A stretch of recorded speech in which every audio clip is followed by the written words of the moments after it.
Bonjour, la vidéo du jour est dédiée à l'explication plus en détail de notre projet de microfusée amateur avec des amis. Dans un premier temps, qu'est-ce qui nous a inspiré l'idée de faire des microfusées amateurs? Eh bien moi, en ce qui me concerne, j'ai toujours été très fasciné par les exploits de SpaceX, et on est tombé sur quelques vidéos YouTube comme celle de BPA Space ou encore de French Rocket Boy, qui nous ont donné l'idée et l'envie de faire des projets similaires.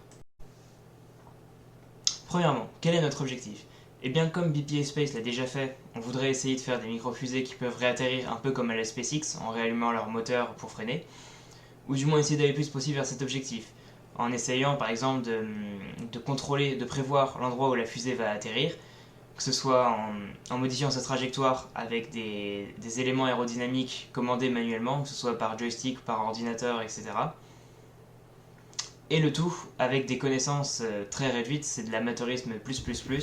Donc évidemment, il faudra bien respecter les règles de sécurité. Et faire tout ça va nous apporter pas mal de connaissances dans des domaines aussi variés que le bricolage, l'électronique, la programmation, etc.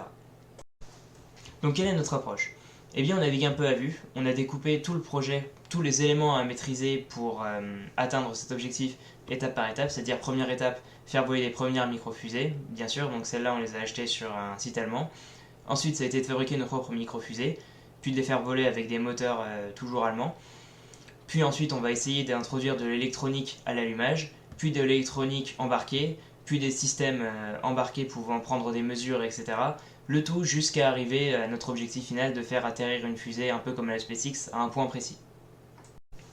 À l'heure actuelle, où en sont les choses? Eh bien, on a déjà fait voler des microfusées en kit allemandes qui ont très bien marché, puis on a réussi à fabriquer nos premières microfusées par nous-mêmes, après quelques galères certes. Et là, nos prochains objectifs sont de démarrer des fusées par électronique, puis de les faire voler avec des composants électroniques à bord. Évidemment, au fur et à mesure que l'on avancera dans le projet, chaque thématique aura droit à sa vidéo dédiée. D'ici là, je vous souhaite une très bonne journée et à la prochaine.